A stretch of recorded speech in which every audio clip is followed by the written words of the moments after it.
नमस्कार विद्यार्थियों, मैं चंद्रमोहन वर्मा आपका जीव विज्ञान विषय अध्यापक और आज हम बात करेंगे कक्षा 11 के अध्याय 8 के भाग 8 के बारे में बच्चों। और इस भाग में बच्चों हम पढ़ने वाले हैं केंद्रक के बारे में और साथ ही सूक्ष्मकाय या माइक्रो बॉडीज के बारे में। और ये सभी संरचनाएं बच्चों हम पढ़ रहे हैं यूकेरियोटिक कोशिका की संरचना के अंदर। तो बच्चों अगर मैं बात करूं किसकी, केंद्रक की, तो हमें पता है बच्चों केंद्रक क्या होता है। किसी भी कोशिका को नियंत्रित करने वाला क्या होता है, कोशिकांग होता है। ठीक है, जो कि दोहरी झिल्ली से घिरा हुआ कोशिकांग होता है और इसके अंदर जो है केंद्रक द्रव्य और अन्य संरचनाएं जो है पाई जाती है। ठीक है, तो सबसे पहले बात करूं बच्चों केंद्रक की, तो केंद्रक को खोजा किसने था?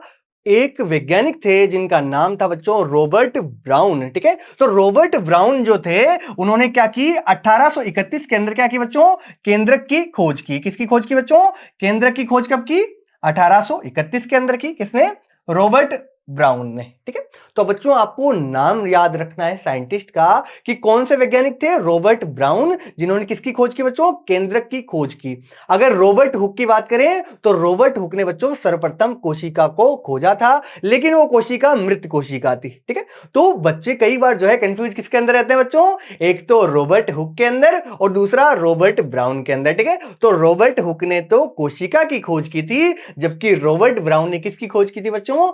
केंद्रक की खोज की थी। ठीक है, तो बच्चों कब की थी? 1831 में। दोनों चीजें आपसे पूछी जा सकती है, तो आपको याद होनी चाहिए। आगे बात करो बच्चों, फ्लेमिंग नाम के एक वैज्ञानिक थे। उन्होंने क्या किया, एक केंद्रक में मिलने वाले पदार्थ जो कि क्षारीय रंग से या क्षारीय रंजक कहें अपन। ठीक है, क्षारीय रंजक बच्चों जो रंजक होते हैं या स्टेन होती है वो भी अम्लीय, क्षारीय या फिर उदासीन प्रकार की हो सकती है। ठीक है, तो इन फ्लेमिंग नाम के जो वैज्ञानिक थे बच्चों, इन्होंने क्या किया, एक क्षारीय रंजक लिया, एक बेसिक स्टेन लिया और उससे जो है केंद्रक को रंजित किया। और जो अभिरंजित होकर के जो संरचना बनी बच्चों, जो इनको दिखाई दी, उसे क्या नाम दिया बच्चों? उसे क्रोमेटिन नाम दिया। इन्होंने क्या नाम दिया बच्चों? उसे क्रोमेटिन नाम जो है वो दिया गया। ठीक है, जैसे इस प्रकार अगर बात करूं, ये केंद्रक की संरचना है बच्चों, जिसकी देखो अगर दिखोगे तो बीच बीच में जो है यहां पर क्या छूटे हुए भैया, छिद्र की तरह संरचना यहां पर दिख रही है और इनको बोलते हैं बच्चों केंद्रक छिद्र। क्या बोलते हैं बच्चों इन्हें हम? केंद्रक छिद्र या फिर न्यूक्लियोपोरिन कहा जाता है। ठीक है, तो इसके ऊपर जो है ये आवरण जो है इसको केंद्रीय आवरण कह दिया अपन ने। और इसके अंदर की तरफ देखोगे जो क्षारीय रंजक से रंजित संरचनाएं जो दिख रही है अपन को, धागेनुमा संरचनाएं, इन्हें हम क्रोमेटिन कहते हैं। क्या कहते हैं बच्चों? इन्हें हम क्रोमेटिन कहते हैं। आगे केंद्रक के अंदर जो द्रव्य भरा होता है उसे केंद्रक द्रव्य कह देते हैं। ठीक है, और केंद्रक के अंदर हमें पता है क्या, कौन संरचना होती है बच्चों? केंद्रिका या न्यूक्लियोलस नाम की जो है संरचना पाई जाती है। ठीक है, आगे बात करें बच्चों केंद्रक के बारे में, तो ऐसा केंद्रक या अंतराकाल अवस्था केंद्रक और अंतराकाल अवस्था या इंटरफेजिक केंद्रक क्या होता है बच्चों? उसके अंदर विभाजन नहीं हो रहा होता है, उसके अंदर विभाजन की तैयारियां चल रही होती है। ठीक है, तो ऐसा केंद्रक जिसके अंदर विभाजन नहीं हो रहा हो या हम कहें उसके अंदर विभाजन की तैयारियां हो रही हो बच्चों, तो ऐसे केंद्रक को बोलते हैं अपन अंतरावस्था केंद्रक। ठीक है, तो ऐसे केंद्रक में बच्चों क्या होता है, अत्यधिक फैली हुई और विस्तृत केंद्रकीय प्रोटीन तंतु द्वारा जो है वो क्या होती है, निर्मित होती है, या उसमें बहुत सारे क्रोमेटिन जो है वहां पर पाए जाते हैं, ऐसा भी हम कह सकते हैं। ठीक है, केंद्रकीय आधात्री में या केंद्रक द्रव्य में एक या अधिक गोलाकार संरचनाएं उपस्थित होती है, जिन्हें हम क्या कहते हैं बच्चों? केंद्रिका कहते हैं। क्या कहते हैं बच्चों? जिन्हें हम केंद्रिका या फिर न्यूक्लियोलस कहते हैं। ठीक है, आगे बात करें बच्चों, जब इलेक्ट्रॉन सूक्ष्मदर्शी द्वारा केंद्रक को देखा गया तो केंद्रक जो है बच्चों दो समानांतर झिल्लियों से निर्मित था। ठीक है, और केंद्रक इन झिल्लियों के मध्य बच्चों 10 से 50 नैनोमीटर का रिक्त स्थान पाया जाता है और इस रिक्त स्थान को कहते हैं बच्चों पेरी न्यूक्लियर स्पेस या फिर परिकेंद्रकी अवकाश। क्या कहते हैं बच्चों इसे हम? परिकेंद्रकी अवकाश या फिर पेरी न्यूक्लियर स्पेस जो है इसे कहा जाता है। ठीक है, तो इस प्रकार अगर बात करूं बच्चों में, अगर इस प्रकार बच्चों बात करूं मैं, किसी भी केंद्रक के चार भाग अपन बांट सकते हैं। ठीक है, केंद्रक की अगर बात करूं बच्चों तो किसी भी केंद्रक में चार भाग हो सकते हैं। कौन कौन से? पहला जो है भाग वो हो सकता है उसकी केंद्रक झिल्ली। क्या हो जाएगी बच्चों? पहला भाग जो हो जाएगा उसकी क्या हो जाएगी? केंद्रक झिल्ली हो जाएगी। ये हो गया भाई पहला भाग। ठीक है, दूसरे अगर बात करो बच्चों, दूसरा भाग जो है उसका क्या हो जाएगा? केंद्रक द्रव्य। ये हो गया बच्चों केंद्रक द्रव्य। ठीक है, तीसरा अगर बात करूं बच्चों तो तीसरा भाग उसका क्या हो जाएगा, केंद्रिका। तीसरा भाग क्या हो जाएगा बच्चों, उसकी केंद्रिका हो जाएगी, जिसे हम न्यूक्लियोलस कहते हैं। ठीक है, ये केंद्रिका हो गया। और चौथा भाग जो है यहां पर हम जो है तंतु रूपी जो संरचना है, जिन्हें हम क्या कह रहे हैं बच्चों, क्रोमेटिन कह रहे हैं। ठीक है, तो ये भाग हो गया बच्चों चौथा भाग अपना। ठीक है, तो इस प्रकार हम कह सकते हैं कि एक केंद्रक के मुख्यतः अपन चार भागों में यहां पर बांट सकते हैं। पहला क्या हो जाएगा बच्चों, केंद्रक झिल्ली या न्यूक्लियर मेम्ब्रेन, जो कि दो होती है यहां पर। ठीक है, बाहर वाली को बाहर झिल्ली, बाह्य झिल्ली कह देंगे, और अंदर वाली को अंतः झिल्ली यहां पर कह दिया जाता है। दूसरा, केंद्रक के अंदर बच्चों जितने भी पदार्थ भरे रहते हैं उसको हम कहते हैं केंद्रक द्रव्य। क्या कहते हैं बच्चों, हम उसे केंद्रक द्रव्य या फिर न्यूक्लियोप्लाज्म उसे कहा जाता है। तीसरा बच्चों, केंद्रक के अंदर एक और सघन संरचना मिलती है, जो कि कैसी होती है, झिल्ली रहित होती है बच्चों। ठीक है, या मेम्ब्रेन लेस होती है। ऐसी संरचना को हम कहते हैं बच्चों केंद्रिका या फिर न्यूक्लियोलस। और चौथी संरचना बच्चों, इसके अंदर क्या होती है, धागे रूपी संरचना पाई जाती है, जो कि क्षारीय रंजक से रंजित हो जाती है, अभिरंजित हो जाती है। और ऐसी संरचनाओं को फ्लेमिंग ने क्या कहा था बच्चों, इन्हें क्रोमेटिन कहा था। तो इस प्रकार जो है चार भाग अपन बता सकते हैं किसी भी केंद्रक के। एक केंद्रक झिल्ली हो गई, ठीक है, दूसरा केंद्रक द्रव्य हो गया, तीसरा इसके अंदर केंद्रिका हो गई, और चौथा हो गया बच्चों क्रोमेटिन। ठीक है, तो एक एक की बात कर लेते हैं अपन। केंद्रक झिल्ली की बात करते हैं। सबसे पहले किसकी बात करते हैं बच्चों, केंद्रक झिल्ली की बात कर लेते हैं। तो केंद्रक आवरण में मिलने वाला द्रव्य वह कोशिका द्रव्य के मध्य क्या करता है बच्चों, ये अवरोध का काम करता है। देखिए कैसे, ये मान लो एक कोशिका है। ठीक है, कोशिका के अंदर ये बीच में क्या पाया जा रहा है, केंद्रक है। ठीक है, क्या है बच्चों, ये केंद्रक है, और ये केंद्रक की झिल्ली है। ठीक है, ये क्या है बच्चों, ये केंद्रक है, और ये इसके बाहर की तरफ क्या है बच्चों, केंद्रक झिल्ली है। ठीक है, ये क्या है बच्चों, इसकी बाहर की तरफ केंद्रक झिल्ली हो गई। ठीक है, और हमें पता है बच्चों केंद्रक के अंदर क्या भरा होता है बच्चों, केंद्रक द्रव्य भरा होता है। ठीक है, केंद्रक के अंदर क्या भरा होता है बच्चों, केंद्रक द्रव्य भरा हुआ होता है। और कोशिका के अंदर क्या भरा होता है बच्चों, कोशिका द्रव्य भरा होता है। कोशिका के अंदर ये कोशिका द्रव्य हो गया। ठीक है, तो ये कोशिका द्रव्य है बच्चों, बाहर की तरफ तो क्या है, ये कोशिका द्रव्य है। इस प्रकार ये कोशिका द्रव्य हो गया। ठीक है, तो ये कोशिका द्रव्य और केंद्रक के अंदर क्या है बच्चों, केंद्रक द्रव्य। इन दोनों के बीच में अवरोध का काम कौन कर रहा है, तो ये केंद्रक झिल्ली तो यहां पर अवरोध का काम कर रही है। ठीक है, तो हम कह सकते हैं बच्चों कि केंद्रक झिल्ली जो होती है वो कोशिका द्रव्य और केंद्रक द्रव्य के बीच में क्या करती है बच्चों, अवरोध का कार्य करती है। यही तो लिखा हुआ है, देखिए, केंद्रक आवरण में मिलने वाला द्रव्य वह कोशिका द्रव्य के मध्य अवरोध का काम कौन करता है बच्चों, केंद्रक झिल्ली करती है। अब हमें पता है कि यहां पर ये जो केंद्रक होता है वो दोहरी झिल्ली से घिरा हुआ कोशिकांग होता है। ठीक है, तो बाह्य झिल्ली जो होती है, बाहर वाली जो झिल्ली होती है बच्चों, सामान्यतः अंतर्द्रव्यीय जालिका से सतत रूप से संबद्ध होती है। ठीक है, तो बाहरी जो होती है बच्चों किससे जुड़ी होती है, ये अंतर्द्रव्यीय जालिका से इस प्रकार से जो है वो जुड़ी होती है। और इस अंतर्द्रव्यीय जालिका की झिल्ली पर बच्चों क्या उपस्थित होते हैं, राइबोसोम उपस्थित होते हैं। अर्थात मैं कह सकता हूं यहां पर कि यहां पर खुरदरी अंतर्द्रव्यीय जालिका पाई जाती है, क्योंकि हमें पता है बच्चों कि खुरदरी अंतर्द्रव्यीय जालिका जो होती है उसके पर क्या पाए जाते हैं बच्चों, राइबोसोम पाए जाते हैं। तभी तो उसकी संरचना कैसी हो जाती है, खुरदरी हो जाती है। ठीक है, तो यहां पर कह सकता हूं कि केंद्रक की जो बाहरी झिल्ली होती है वो अंतर्प्रद्रव्य जालिका, वो भी कौन सी वाली, खुरदरी अंतर्प्रद्रव्य जालिका से जो है वो संबद्ध होती है, और इस पर राइबोसोम भी पाए जाते हैं।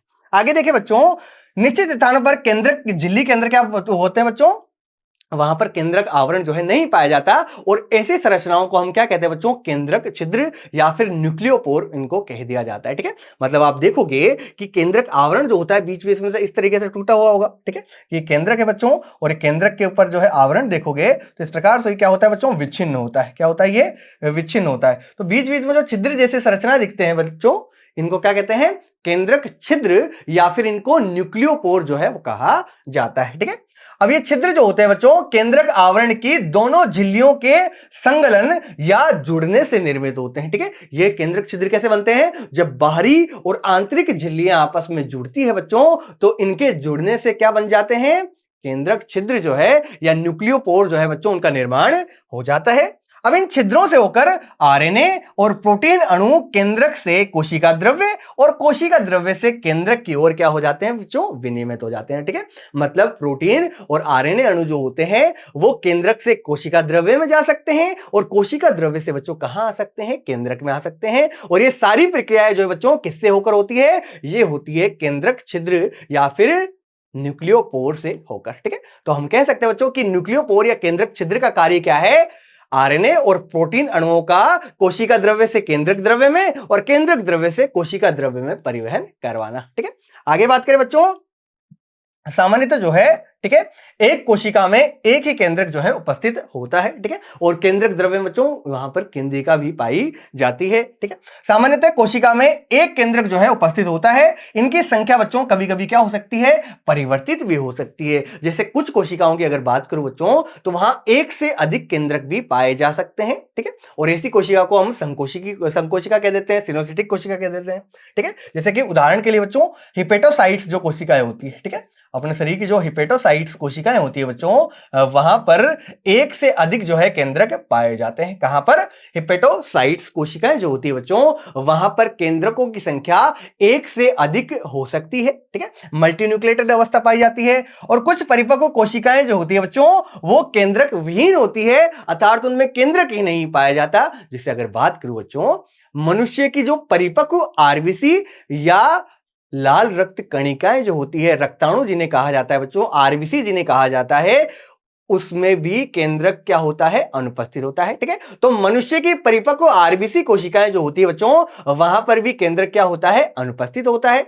इसी प्रकार अगर बात करूं बच्चों पादपों के अंदर, तो पादपों में जो संवहनी ऊतक होते हैं, ठीक है, उनमें एक इकाई होती है बच्चों जिसको हम कहते हैं चालनी नलिका कोशिका। ठीक है, सीव ट्यूब जो एलिमेंट्स होते हैं बच्चों, ठीक है, और उनमें भी क्या है बच्चों, केंद्रक क्या होता है, अनुपस्थित होता है। ठीक है, और ये किसका भाग है बच्चों, ये पादपों के अंदर पाए जाने वाले संवहन ऊतक का ही क्या होता है बच्चों, भाग होता है। ठीक है, तो चालनी नलिका कोशिका और साथ ही जो परिपक्व आरबीसी होती है मनुष्य की, उनमें केंद्रक जो है वो नहीं पाया जाता है, वहां पर अनुपस्थित होता है। ठीक है, तो अपन इनको एक तरीके से अपवाद कह सकते हैं कोशिकाओं के, ठीक है, जिनमें केंद्रक नहीं पाया जाता है। और कुछ कोशिकाओं में बच्चों एक से अधिक केंद्रक हो सकते हैं, जैसे कि हिपेटोसाइट जो कि अपनी यकृत की कोशिकाएं होती है, लीवर की कोशिकाएं होती है। ठीक है, हिपेटो वर्ड जो है बच्चों किसके लिए यूज होता है, हमेशा ये हिपेटो वर्ड कहीं पे भी आपको दिखे, मतलब उसका मतलब वो क्या कहना चाह रहा है बच्चों, वो लीवर के बारे में बात कर रहा है। ठीक है, या यकृत के बारे में बात कर रहा है। ठीक है, आगे बात करें बच्चों, केंद्रीय आधात्री या जो जिसको मैट्रिक्स कहते हैं, या केंद्रक का जो द्रव्य होता है, या फिर हम कह सकते हैं इसको केंद्रक द्रव्य में केंद्रिका और क्रोमेटिन उपस्थित होते हैं। ठीक है, मैंने 4 भाग बताए थे बच्चों, एक जो हो गया इसका केंद्रक झिल्ली हो गई, ठीक है, दूसरा केंद्रक द्रव्य हो गया, और इस केंद्रक द्रव्य में भी 2 संरचनाएं बच्चों और पाई जाती है। एक तो हो गया केंद्रिका, ठीक है, क्या हो गया बच्चों, एक तो हो गया केंद्रिका जिसको अपन न्यूक्लियोलस कहते हैं, और दूसरी संरचना होती है बच्चों तंतु रूपी या धागे रूपी संरचनाएं, जिनको हम क्रोमेटिन कहते हैं। तो ये क्रोमेटिन और केंद्रिका दोनों कहां पाए जाते हैं, केंद्रक के केंद्रक द्रव्य या फिर न्यूक्लियोप्लाज्म के अंदर। ठीक है, गोलाकार केंद्रिका जो होती है बच्चों, गोलाकार जो न्यूक्लियोलस होता है, वो भी केंद्रक द्रव्य में ही पाई जाती है। ठीक है, आगे बात करें बच्चों केंद्रिका की, या न्यूक्लियोलस जिसे कहते हैं, अपन क्या कहते हैं इंग्लिश में, इसे न्यूक्लियोलस कहा जाता है।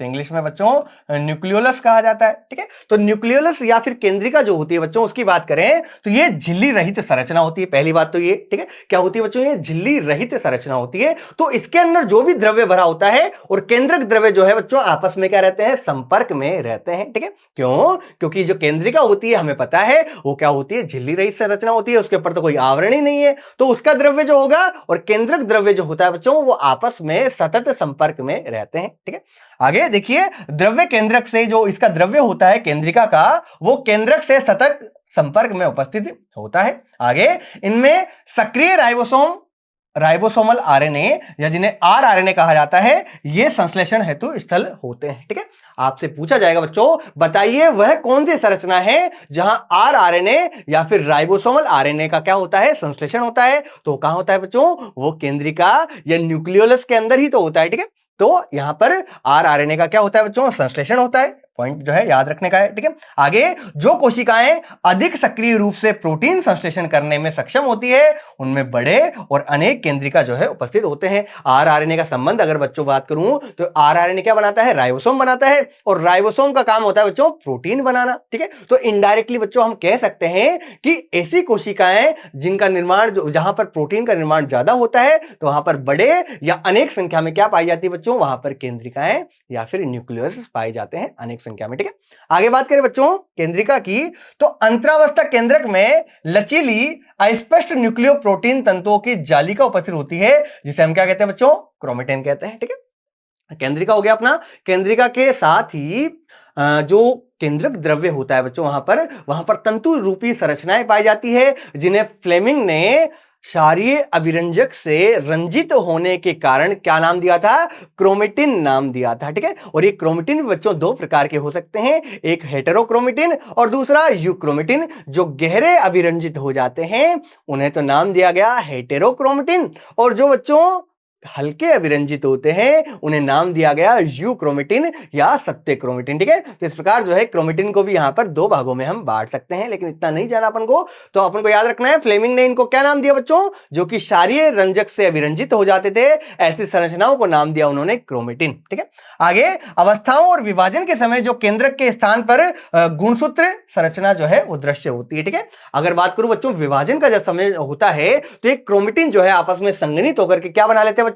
गुणसूत्र या फिर क्रोमोसोम जो है वो बना लेते हैं। तो ये गुणसूत्र भी बच्चों कहां पाया जाता है? ये भी कोशिका के केंद्रक में पाया जाता है, ये भी आपसे पूछा जा सकता है। ठीक है, तो गुणसूत्र या फिर जो अपना क्रोमोसोम जो होता है बच्चों, वो कहां पाया जाता है? वो पाया जाता है केंद्रक के अंदर। ठीक है, और इन गुणसूत्रों के ऊपर बच्चों कई संख्या में क्या मिल सकते हैं बच्चों? आनुवांशिक पदार्थ, जो कि क्या होता है? डीएनए होता है, वो भी पाए जाते हैं। तो अपने आप में केंद्र क्या होता है बच्चों? बहुत ही महत्वपूर्ण कोशिकांग जो है वो होता है। आगे क्रोमेटिन में डीएनए या क्रोमेटिन की जगह मैं अगर बात करूं बच्चों गुणसूत्र। ठीक है, अब मैं क्या बोल सकता हूं? इसको गुणसूत्र भी बोल सकता हूं, क्योंकि क्रोमेटिन आपस में गुद करके संघनित होकर के क्या बना लेते हैं? गुणसूत्र या फिर क्रोमोसोम बना लेते हैं। ठीक है, तो यहां पर जो क्रोमोसोम है बच्चों, उसके अंदर डीएनए तथा कुछ क्षारीय स्टोन प्रोटीन भी पाए जाते हैं। ठीक है, क्या क्या पाए जाते हैं? एक तो डीएनए पाए जाते हैं वहां पर, और साथ में कुछ क्षारीय स्टोन प्रोटीन भी पाए जाते हैं। इस स्टोन प्रोटीन के ऊपर ही जो है बच्चों चारों तरफ डीएनए लिपट करके न्यूक्लियोसोम नामक संरचनाएं बना लेता है। ठीक है, तो हमको याद रखना है बच्चों गुणसूत्र के अंदर ही डीएनए भी पाया जाता है, और साथ ही वहां पर क्या पाए जाते हैं बच्चों? साथ ही वहां पर स्टोन प्रोटीन भी पाए जाते हैं, जो कि क्षारीय प्रकार के होते हैं। जबकि अगर बात करूं बच्चों प्रोकैरियोटिक कोशिका की, तो वहां पर नॉन स्टोन या स्टोन रहित जो प्रोटीन है बच्चों वो पाए जाते हैं। देखिए, इसके अतिरिक्त नॉन स्टोन प्रोटीन भी यहां पर भी क्या हो सकते हैं बच्चों? नॉन स्टोन प्रोटीन भी होते हैं, लेकिन सामान्यतः अगर बात करूं तो प्रोकैरियोटिक में होस्ट स्टोन तो होते ही नहीं है, वहां पर केवल क्या होते हैं? नॉन स्टोन प्रोटीन होते हैं। जबकि अगर बात करूं यूकेरियोटिक कोशिका की, तो यहां पर दोनों हो सकते हैं, स्टोन प्रोटीन तो गुणसूत्र के अंदर होते हैं। ठीक है, देखिए इसके अतिरिक्त नॉन स्टोन प्रोटीन और आरएनए भी यहां पर उपस्थित होते हैं, किसके अंदर?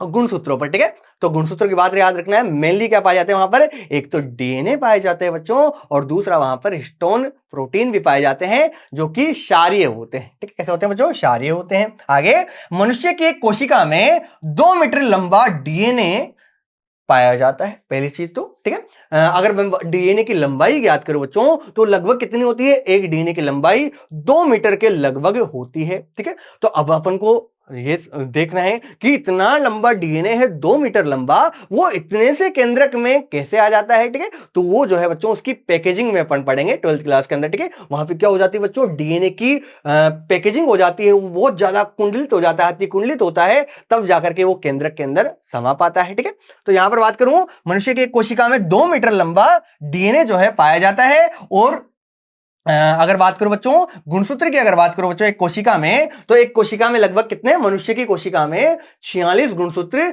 जो कि जोड़ों के रूप में पाए जाते हैं। और कितने जोड़े बच्चों? 23 जोड़े, या मैं कह सकता हूं 46 गुणसूत्र जो है मनुष्य की एक कोशिका के अंदर पाए जाते हैं। ठीक है, कितने? या तो 46 गुणसूत्र बोल दूं, या फिर 23 जोड़े गुणसूत्र मैं कह सकता हूं। ठीक है, क्योंकि गुणसूत्र जो होते हैं बच्चों वो जोड़े के रूप में या पेयर्स के रूप में जो है पाए जाते हैं। आगे बात करें बच्चों, गुणसूत्र की संरचना जो होती है इस प्रकार की होती है। ठीक है, इस प्रकार की होती है बच्चों। इस प्रकार जो है गुणसूत्र जो है हमेशा जोड़े के रूप में पाए जाते हैं। ठीक है, ये क्रोमेटिड या सिस्टर क्रोमेटिड कोशिका है। ठीक है, क्या है बच्चों? ये क्रोमेटिड आपस में मिलकर के क्या बना लेते हैं? क्रोमोसोम बना लेते हैं। ठीक है, इसका मध्य भाग है। ठीक है, तो इस प्रकार जो है बच्चों क्रोमोसोम जो होते हैं वो हमेशा जोड़े के रूप में ही पाए जाते हैं, इसलिए हम कह देते हैं कि मनुष्य के अंदर 23 जोड़े क्रोमोसोम जो है वो पाए जाते हैं। ठीक है, आगे देखें बच्चों, गुणसूत्र सिर्फ विभाजक कोशिकाओं में ही दृश्य होते हैं, ठीक है, अर्थात ऐसी कोशिकाएं जिनमें विभाजन हो रहा हो या फिर विभाजन हो सकता हो, ऐसी कोशिकाओं में ही हम किसको देख सकते हैं बच्चों, गुणसूत्रों को या फिर क्रोमोसोम को देख सकते हैं। आगे, प्रत्येक गुणसूत्र में एक प्राथमिक संकीर्णन उपस्थित होता है जिसे हम गुणसूत्र बिंदु या सेंट्रोमियर कहते हैं, ठीक है। देखिए बच्चों, मान लो गुणसूत्र क्या था बच्चों, इस प्रकार जो है पहले इस प्रकार की संरचना थी, ठीक है, जो कि जोड़े में पाया जा रहा था, ठीक है। अब इसको क्या कर दिया बच्चों, ये जो है गुणसूत्र जो है अपन ने क्या कर दिया, बीच से लेकर के बीच में से दबा दिया, ठीक है। तो बीच में से अगर दबा देंगे तो इस प्रकार की कुछ जो है इस प्रकार की संरचना जो है यहां पर बन जाएगी। तो ऐसा लग रहा है बच्चों कि हमने जो से गुणसूत्र जो इस प्रकार के थे उसको बीच से दबा दिया, ठीक है। तो इस दबा दिया जो है इस संरचना को हम क्या कह देते हैं, प्राथमिक संकीर्णन कह देते हैं। कि अपन ने क्या किया, पहली बार इसे संकीर्ण कर दिया, संकरा कर दिया, तब जाकर के तो इस प्रकार की संरचना बनी, ठीक है। तो इसलिए इसे प्राथमिक संकीर्णन कहते हैं, या फिर इस संरचना को बच्चों गुणसूत्र बिंदु कहा जाता है, सेंट्रोमियर कहा जाता है, ठीक है। तो इस प्राथमिक संकीर्णन को क्या कहा जाता है बच्चों, इसे गुणसूत्र बिंदु या फिर सेंट्रोमियर कहा जाता है, ठीक। क्या कहते हैं इसे हम, सेंट्रोमियर कहते हैं। इस संरचना को सेंट्रोमियर कहा जाता है, ठीक है। क्या कहते हैं बच्चों, सेंट्रोमियर इस संरचना को कहा जाता है, ठीक है। ये हो गया अपना गुणसूत्र बिंदु या फिर सेंट्रोमियर, ठीक है। आगे बात करें बच्चों, गुणसूत्र बिंदु या सेंट्रोमियर पर बिंब आकार की संरचना जो है पाई जाती है जिसे हम काइनेटोकोर कहते हैं। क्या कहते हैं बच्चों, डिस्क आकार की यहां पर संरचना मिलती है, किस पर, गुणसूत्र बिंदु पर या सेंट्रोमियर पर, और इस संरचना को बच्चों हम क्या कहते हैं, काइनेटोकोर कहते हैं। देखिए बच्चों, डायग्राम की सहायता से समझते हैं। यहां पर ये अपना गुणसूत्र है जिसकी प्रत्येक भुजा क्या कहलाती है बच्चों, क्रोमेटिड कहलाती है, सिस्टर क्रोमेटिड कहलाती है, ठीक है। आगे ये मध्य का जो संकीर्णन है बच्चों, इसको हमने क्या कहा, गुणसूत्र बिंदु या फिर सेंट्रोमियर कहा, ठीक है। अब इस गुणसूत्र बिंदु पर ही देखोगे बच्चों तो इस पर जो है डिस्क के आकार की संरचना यहां पर उपस्थित होती है, और इन डिस्क के आकार की बच्चों जो संरचनाएं होती है इन्हें हम कहते हैं काइनेटोकोर। क्या कहते हैं बच्चों, इन्हें हम काइनेटोकोर कहते हैं, ठीक है। तो दो नाम यहां पर याद रखने हैं अपन को गुणसूत्र के अंदर, ठीक है। एक तो क्या होता है, प्राथमिक संकीर्णन जो होता है, जैसे कि अपन ने यहां पर गुणसूत्र को दबा दिया तो बीच में जो संकीर्णन हुआ है बच्चों, पहला संकीर्णन, उसको हम कहते हैं गुणसूत्र बिंदु या फिर सेंट्रोमियर। और दूसरी बात बच्चों यहां याद रखनी है अपन को कि जो ये सेंट्रोमियर होता है यहां पर चकती या फिर डिस्क के आकार की संरचनाएं पाई जाती है जिसे हम काइनेटोकोर कहते हैं, ठीक है। तो इस प्रकार जो है गुणसूत्र के अंदर एक तो सेंट्रोमियर या गुणसूत्र बिंदु होता है और दूसरा वहां पर काइनेटोकोर भी पाया जाता है, ठीक है। और कई बार आप देखोगे कि ये जो गुणसूत्र होता है बच्चों, ठीक है, इसके अंत छोर पर इस प्रकार से एक द्वितीय संकीर्णन भी पाया जाता है, ठीक है। क्या पाया जाता है बच्चों, इस प्रकार से यहां पर द्वितीय संकीर्णन भी बच्चों कई बार देखा जाता है, ठीक है। ये क्या है बच्चों, यहां पर हम इसे कह सकते हैं, ये क्या है, द्वितीयक संकीर्णन है, ठीक है। ये क्या है बच्चों, यहां पर द्वितीयक संकीर्णन हो गया अपना, ठीक है। तो कई बार जो होता है बच्चों, किसी भी गुणसूत्र पर द्वितीयक संकीर्णन भी हो सकता है, तो इस प्रकार जो है छोटे छोटे डीएनए वहां पर बन जाते हैं, डीएनए खंड बन जाते हैं बच्चों, जिन्हें हम सैटेलाइट डीएनए भी कह सकते हैं, ठीक है। तो हमें इतना नहीं याद रखना है, अपन को याद रखना है बच्चों कि गुणसूत्र के अंदर जो प्राथमिक संकीर्णन होता है, जिस संरचना का निर्माण होता है, उसे हम क्या कहते हैं, गुणसूत्र बिंदु या फिर उसे सेंट्रोमियर कहा जाता है, ठीक है। आगे बात करें बच्चों, गुणसूत्र तारक काय की बात करो अगर बच्चों, तो गुणसूत्र के दोनों अर्ध गुणसूत्रों को एक बिंदु पर पकड़े रखने का काम होता है, ठीक है। अगर विभाजन के समय ऐसे देखोगे बच्चों तो ये एक गुणसूत्र के दोनों क्रोमेटिड है, ठीक है। तो ये क्रोमेटिड जो होते हैं बच्चों, ये तारककाय द्वारा ही क्या होते हैं, पकड़े रखते हैं, ठीक है। तारककाय इनको क्या कर रखता है बच्चों, पकड़े हुए रखता है, ठीक है। तो हम कह सकते हैं कि तारककाय या सेंट्रोसोम जो होता है इन सेंट्रोमियर को, ठीक है, पकड़े रखने का काम जो है वो करता है। देखिए, गुणसूत्र के दोनों अर्ध गुणसूत्रों को, ठीक है, ये जैसे दोनों अर्ध गुणसूत्र है बच्चों, ये इस प्रकार, ये दूसरा गुणसूत्र, ठीक है, दूसरा अर्ध गुणसूत्र हो गया, ठीक है। तो इनको पकड़े रखने का काम कौन करता है बच्चों, ये पकड़े रखने का कार्य बच्चों तारककाय के द्वारा ही किया जाता है, ठीक है। ये पकड़े रखने का कार्य बच्चों तारककाय या सेंट्रोसोम के द्वारा ही किया जाता है, ठीक? तो वो एक बिंदु पर या गुणसूत्र बिंदु से पकड़े रखने का काम करते हैं। आगे, गुणसूत्र बिंदु की स्थिति के आधार पर गुणसूत्रों को 4 प्रकारों में हम विभाजित कर सकते हैं। ठीक है, अगर मैं बात करूं किसकी, गुणसूत्र बिंदु की या उसके सेंट्रोमियर की स्थिति के अगर आधार पर अगर बात करूं तो गुणसूत्रों को मुख्यतः 4 भागों में बांटा जा सकता है। ठीक है, एक जो हो गया बच्चों मध्य में अगर उपस्थित होगा वहां पर तो उसको मध्य केंद्र की कह देते हैं। ठीक है, क्या कह देते हैं बच्चों, मध्य केंद्र की। अगर मध्य से थोड़ा सा हटकर होता है तो उसे हम उप मध्य केंद्र की कह देते हैं। ठीक है, मध्य केंद्र की बच्चों इंग्लिश में कहा जाता है मेटासेंट्रिक। ठीक है, मध्य केंद्र क्या कहते हैं बच्चों, मेटासेंट्रिक कहते हैं। दूसरा, मध्य से थोड़ा हटकर होता है। ठीक है, मध्य में नहीं होता लेकिन मध्य से थोड़ा सा साइड में होता है तो उसे हम कह देते हैं उपमध्य केंद्र की या फिर सब मेटासेंट्रिक। ठीक है, तो दूसरा गुणसूत्र का प्रकार हो गया। तीसरा, अग्रबिंदु। ठीक है, अगर शीर्ष से थोड़ा पास में, शीर्ष पर नहीं हो बच्चों, शीर्ष से थोड़ा पास में होता है, शीर्ष से थोड़ा हटकर होता है तो उसे हम कह देते हैं बच्चों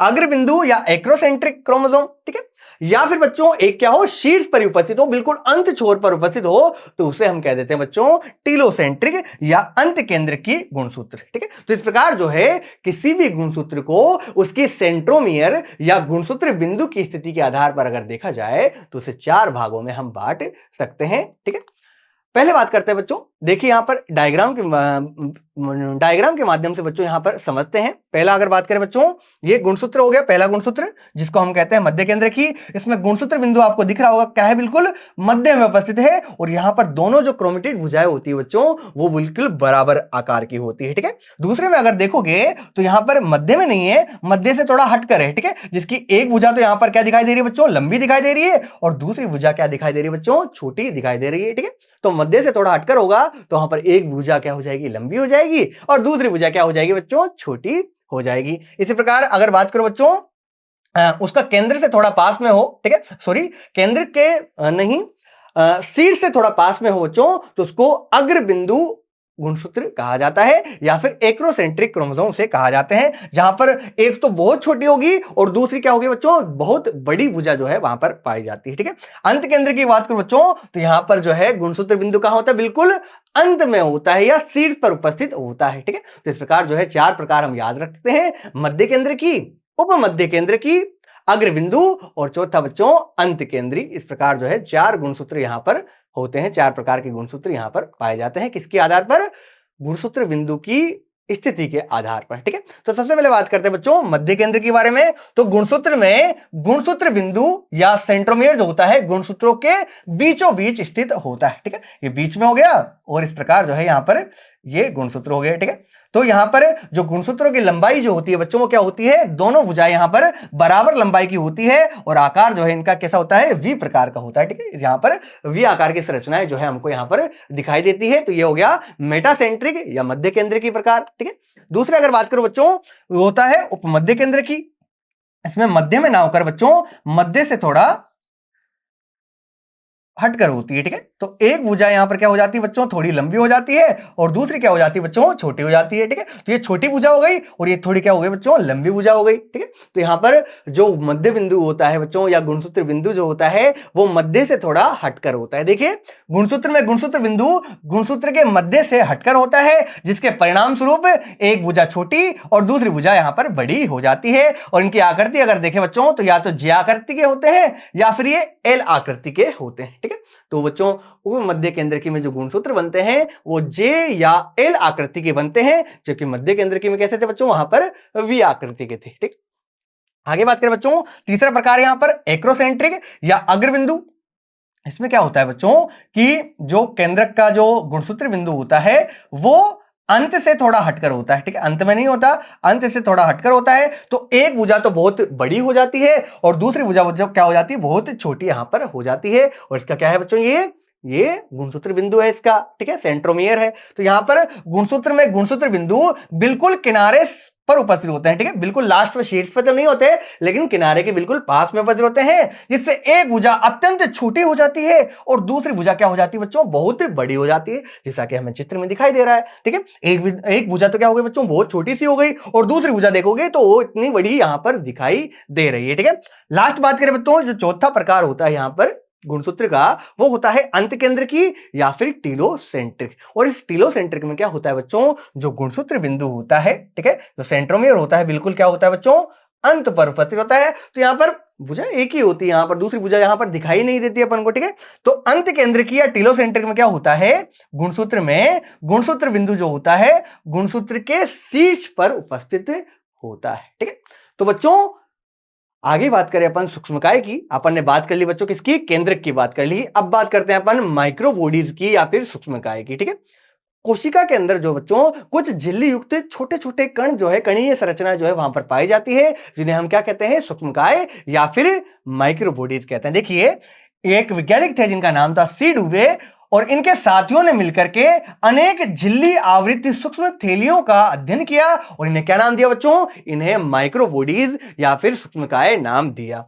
और इनके भीतर की अगर बात करूं, इनके अंदर बच्चों क्या होता है, महीन कणीय घना पदार्थ जो है वो भरा हुआ होता है, और विभिन्न प्रकार के एंजाइमों की उपस्थिति भी इसके अंदर या सूक्ष्मकाय के अंदर बच्चों देखी गई है, ठीक है। आगे ये जो है बच्चों, ये संरचनाएं पौधे और जंतु कोशिकाओं दोनों के अंदर जो है एक संरचनाएं जो है देखी गई है कि माइक्रोबॉडी जो या सूक्ष्मकाय जो होते हैं बच्चों पादप कोशिकाओं में पाए जाते हैं और जंतु कोशिकाओं में भी पाए जाते हैं, ठीक है। तो बच्चों इस भाग में हमने तीन चीजों की बात की, ठीक है। पहले बात की बच्चों हमने केंद्रक की, ठीक है, और उसके बाद में बात की गुणसूत्र और उसके प्रकारों के बारे में, और तीसरी बात की बच्चों हमने सूक्ष्मकाय के बारे में, ठीक है। केंद्रक के बारे में मैंने बताया आपको कि क्या होता है बच्चों, केंद्रक को अपन चार भागों में बांट सकते हैं। एक जो दोहरी झिल्लियां होती है इसकी, उसको केंद्रक झिल्ली कह देते हैं। दूसरा इसका केंद्रक द्रव्य हो गया। तीसरा क्या हो गया बच्चों, इसकी केंद्रिका हो गई या न्यूक्लियस हो गया, ठीक है।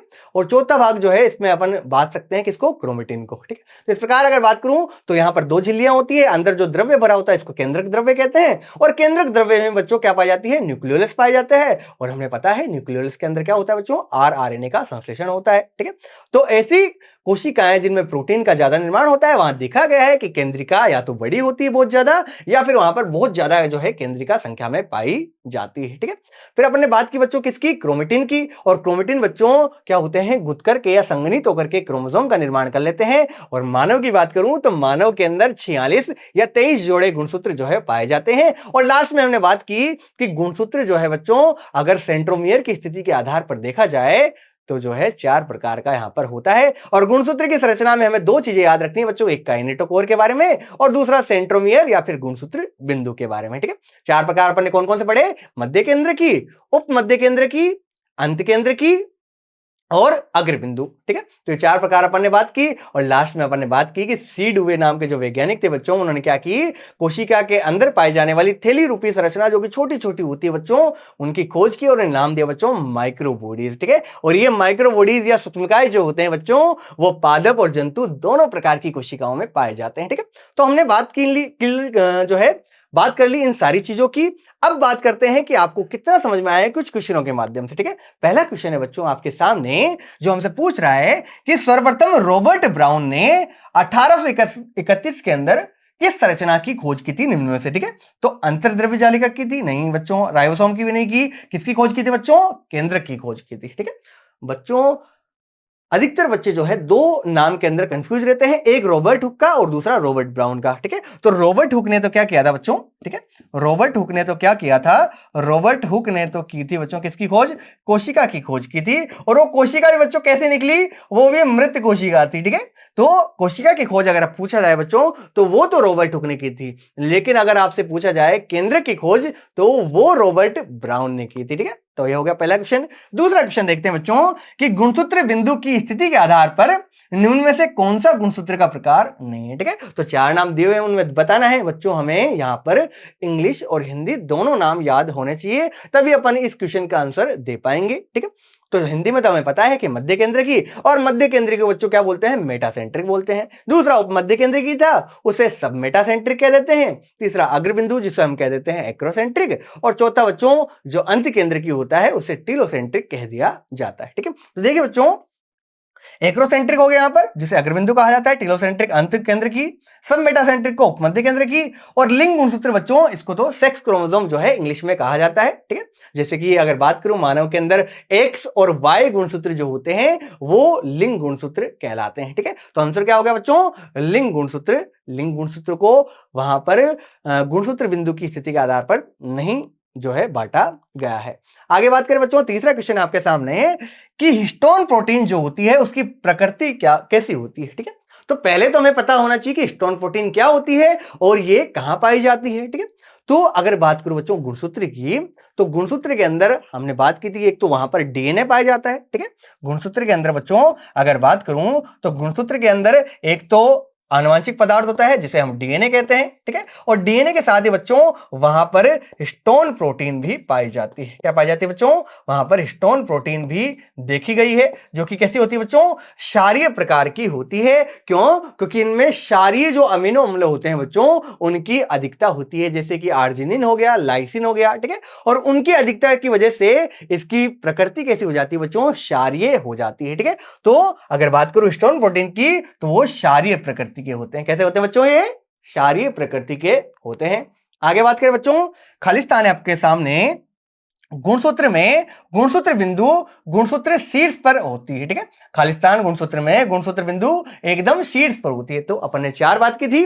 मध्य केंद्र की में तो बिल्कुल मध्य में होता है, उप मध्य केंद्र की में मध्य से थोड़ा हटकर होता है, अग्र बिंदु में क्या होता है बच्चों? किनारे से थोड़ा हटकर होता है, बिल्कुल शीर्ष पर नहीं होता, शीर्ष से थोड़ा हटकर होता है। लेकिन यहां बात कर रहा है किसकी? शीर्ष पर। तो शीर्ष पर कहां होता है बच्चों? या तो हम कह सकते हैं अंत केंद्र की में, ठीक है, या तो हम अंत केंद्रीय यहां पर लिख सकते हैं, या फिर इंग्लिश में लिखना चाहें तो इसको टीलोसेंट्रिक हम कहते हैं। क्या कहते हैं बच्चों? इसे हम टीलोसेंट्रिक कहते हैं, ठीक है। तो टीलोसेंट्रिक या अंत केंद्र की जो होती है बच्चों, यहां पर वहां पर क्या होता है? गुणसूत्र बिंदु जो या सेंट्रोमियर जो होता है, बिल्कुल शीर्ष पर उपस्थित होता है, ठीक है। नेक्स्ट क्वेश्चन है बच्चों आपके सामने कि सूक्ष्मकाय या माइक्रोबॉडीज जो होती है वो पादप और जंतु कोशिकाओं दोनों में उपस्थित होता है। यहां हमें बताना है कि ये कथन जो है सत्य है असत्य है, ठीक है। तो हमने बात की थी बच्चों माइक्रोबॉडीज जो होती है, सीडोविन ने जिसकी खोज की थी, वो पादप और जंतु कोशिकाएं दोनों में पाए जाते हैं। तो ये कथन क्या है बच्चों? बिल्कुल सत्य है कि सूक्ष्मकाय पादप और जंतु कोशिकाओं दोनों के अंदर उपस्थित होते हैं। तो बिल्कुल क्या है बच्चों? अपना ये सत्य कथन हो गया, ठीक है।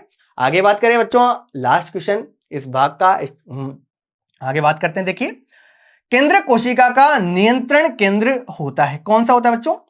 केंद्रक जो होता है, यहां पर दिया हुआ है कि किसी भी कोशिका का क्या होता है? नियंत्रण केंद्र होता है। पूरी कोशिका का नियंत्रण किसके पास होता है बच्चों? वो केंद्रक के पास ही होता है। और ये क्या है बच्चों? बिल्कुल सत्य कथन है कि केंद्रक ही होता है बच्चों, जो कि कोशिका का सबसे महत्वपूर्ण कोशिका होता है और पूरी कोशिका को नियंत्रित या फिर कंट्रोल करने का क्या करता है बच्चों? कार्य करता है, ठीक है। तो आज के इस भाग में हमने सबसे महत्वपूर्ण कोशिका के, जिसका नाम है केंद्रक, उसकी बात की, और साथ ही कुछ सूक्ष्मकाय या फिर माइक्रोबॉडीज की बात की, ठीक है। तो बच्चों आशा है आप सभी को केंद्रक और सूक्ष्मकाय जो है आसानी से समझ में आ गए होंगे। एक बार इसे घर जाकर के पुनः दोहरा लीजिएगा, ठीक है, ताकि और ज्यादा अच्छे से आपको ये चीजें जो है समझ में आ जाए। तो आज के लिए बच्चों इतना ही। धन्यवाद।